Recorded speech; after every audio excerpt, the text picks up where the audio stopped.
పాత తేడా ఉండదు కాంగ్రెస్ పార్టీలో అని చెప్పి కూడా ఈ సందర్భంగా తెలియజేస్తా ఉన్నా. బుల్లెట్ దిగుతుందా లేదా, పని చేసే వారికి గుర్తింపు ఉంటుందని చెప్పి కూడా ప్రామిస్ చేసి చెప్తా ఉన్నా. మిమ్మల్ని కాపాడుకునే బాధ్యత మా గౌరవ ముఖ్యమంత్రి రేవంత్ అన్నదని చెప్పుమని ఒక మెసేజ్ ఇవ్వడం మీకు ఇవ్వమని చెప్పాడు. ఓట్లు ఏ విధంగా పడతాయో మీ నిజాంపేట్ మండలి నుంచి గుర్తింపు కూడా అదే విధంగా ఉంటుందని చెప్పి నా ప్రియమైన సోదరులకు తెలియజేస్తా ఉన్నా. ఒకటి గుర్తుంచుకోవాలి, పార్టీ కష్టకాలంలో 10 సంవత్సరాలు ఎన్నో ఇబ్బందులు పడ్డా కూడా పార్టీని వీడకుంటున్న వారికి హ్యాట్సాప్ అని చెప్పి తెలియజేస్తా ఉన్నా కాంగ్రెస్ కుటుంబ సభ్యులకు. మరి అదేవిధంగా కొత్తగా పాతగా లేకుండా కొత్తగా వచ్చినా పాతగా వచ్చినా వారికంటే ఎక్కువ పనిచేసి చూపించండి, తప్పకుండా మీకు కూడా మీకు గుర్తింపు ఉంటుందని చెప్పి సందర్భంగా తెలియజేస్తా ఉన్నా.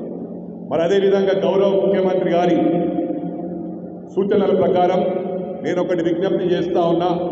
ఈ మల్కాజ్గిరి పార్లమెంట్లో కొత్త డివిజన్ కమిటీస్ ఏ వేసినా కూడా దాన్ని రద్దు చేయబడుతుంది. ఇవన్నీ కూడా ఓన్లీ మన కాన్స్టిట్యున్సీ ఇన్ఛార్జ్ పెద్దల గౌరవనీయులు మా కొలన్ హనుమంత్ రెడ్డి అన్న సమక్షంలో, అదేవిధంగా కాన్స్టిట్యున్సీ అబ్జర్వర్గా విచ్చేసిన సోదరిమణి శోభారాణి గారి ఆధ్వర్యంలో అన్ని కమిటీస్ను, అన్ని సమన్వయ కమిటీస్ను వేయబోతా ఉన్నారు. అందరిని అకామిడేట్ చేస్తారు. పని చేయండి. పని చేసిన తర్వాత ఎవరైతే బ్రహ్మాండంగా పనిచేస్తారో ప్రతి బూత్ వైజ్ ఈరోజు చెక్ చేయబడుతుంది. ఏ బూత్లో ఏ విధంగా వస్తే తప్పకుండా వారికి అదే విధంగా గుర్తింపు ఉంటుంది. మరి ఇంకొకటి, నేను పైసలకు వ్యతిరేకంగా పోరాడదలుచుకున్నాను. గౌరవ ముఖ్యమంత్రి గారి పర్మిషన్ తీసుకున్నాను. ఈ డబ్బులమయం చేసేందంటే కష్టపడే వారికి గుర్తింపు లేకుండా పోతా ఉంది. టైంకి వస్తూ ఉన్నారు, డబ్బులు ఇచ్చి కార్పొరేటర్ సీట్లు, కౌన్సిలర్ సీట్లు, రాజ్యసభ మెంబర్లు, అదేవిధంగా ఎమ్మెల్సీలు కొనుగోలు అయిపోయింది.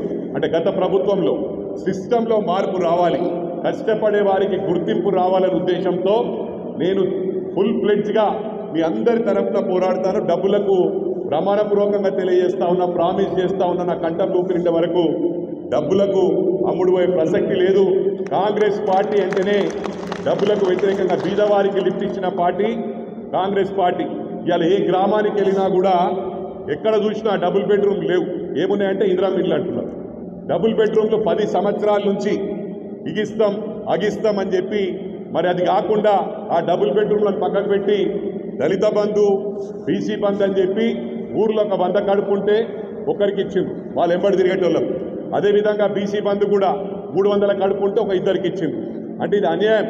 ఈ డబ్బులు ఏమి ఇచ్చినా కూడా మన డబ్బులే, అదొకసారి గ్రహించాలి. నేను ఎన్నికలకు ముందు మాట్లాడుతుంటే హనుమంతరావుకు లూజ్ అయిందా ఇట్లా మాట్లాడుతున్నాడు, గౌరవ ముఖ్యమంత్రి గారు తిడుతున్నారు, కేటీఆర్ గారు. నేను వాస్తవాలు చెప్పిన, వాస్తవాలు చెప్తే కొన్ని చేదు అనిపిస్తాయి. కొన్ని ఎట్లుంటాయంటే వాళ్ళు తప్పు చేసినా పర్వాలేదు, ఆ తప్పును ఏలేది చూపించడం తప్పు అంటున్నారు. సిస్టంలో మార్పు రావాలి.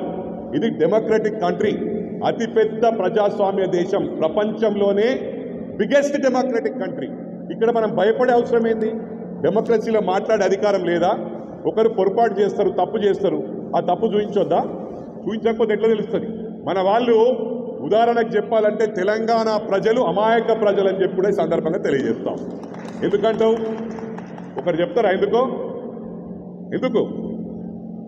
500కు 1000 రూపాయలకు మనం కొనుగోలు చేస్తున్నారు.